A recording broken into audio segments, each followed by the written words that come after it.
We're a constitutional republic with a democratic process, but I would say, yes, we're headed toward Marxism. I want to give you three things that I see happening that is taking power away from the people and giving it to the federal government. One, healthcare.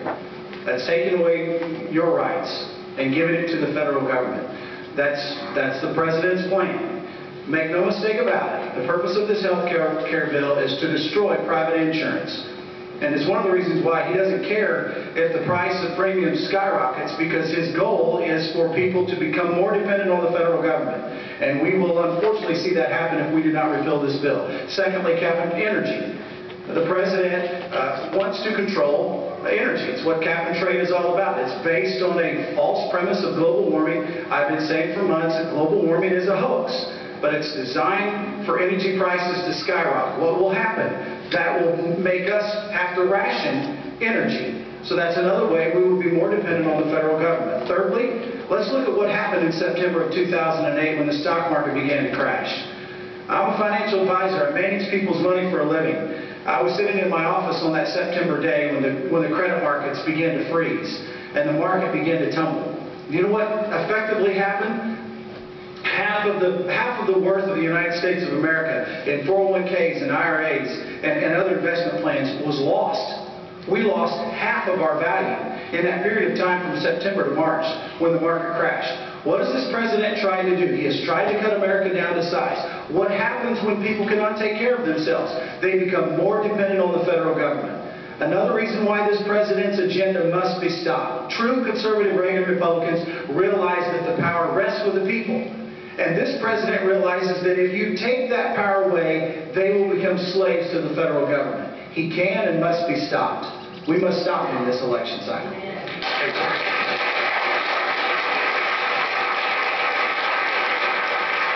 When we had another group of people get up and trying to take them in the order I think they stood, I'm trying to be as fair as I can, and I'm going to say that these last six will be the last, because that will take us probably till 9 o'clock. It'll be this lady here, then this lady here, the gentleman in the middle, then the lady in the black, and then the two gentlemen in the aisle. We'll try to do it in that order.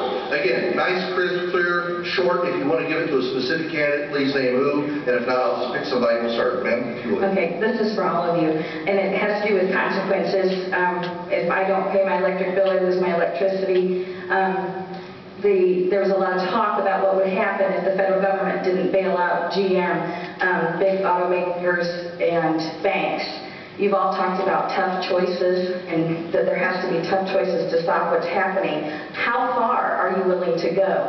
If those things would cause our country to go into a Great Depression, are you willing to do that to put us back on track to where we need to be fiscally responsible? Okay, let's start at the second seat down. Let's start with Mr. Beatty, and we'll work our way that way.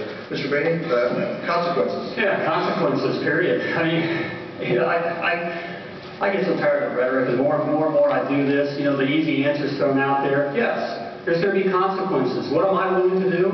Look, I want to go back to the health care bill thing, because we're letting this just slide by. As far as, you know, if the chief would have showed up in my office, my senatorial office, I would have, well, I can't tell you, well, the boys aren't here today, so I can say where they are. They would have found themselves out on their ear, period. But, you know, we now have legislation, which is now the law of the land, that we have a bureaucratic board that will determine what our economic value is to society. Now, I've already gone on a rant, and I'm not going to go on the rant tonight. I'll say these boys, they've already listened to it and go off on it.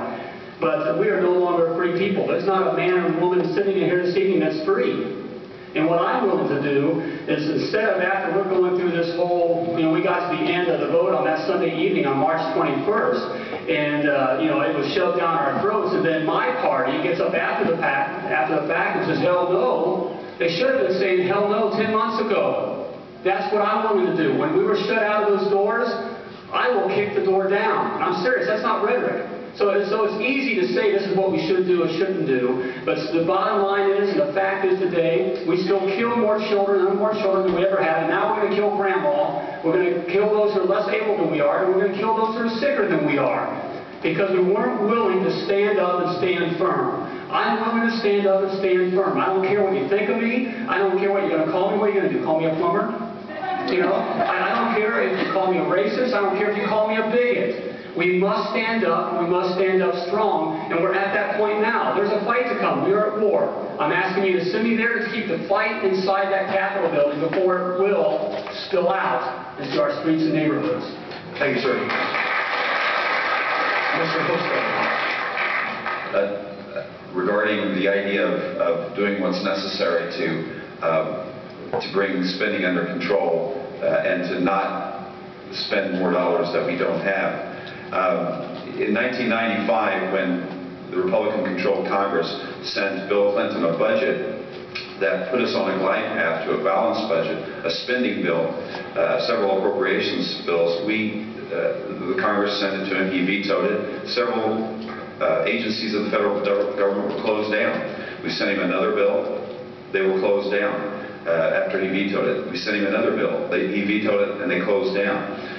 When Robert Dole, senator and a prohibitive nominee for the Republican Party for president in 1996, strolled onto the floor of the United States Senate and under unanimous consent passed the budget that President Bill Clinton wanted to do, Speaker of the House Newt Gingrich brought the Republican conference into the candidate caucus room, and he asked us to support the Republican nominee and pass a budget bill that was not going to put us on a glide path to a balanced budget.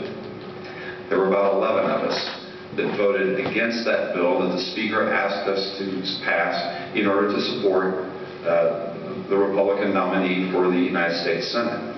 11. Yes, I can make those decisions. I have made those decisions. I've made those decisions in a distinct minority. They're not easy decisions. They're not easy decisions in Washington, D.C. They're not easy decisions to explain when you're one of 11 or one of 3 in Washington. That's what we did. That's what I did in the past. And I guess it's true that we can't always look to the past.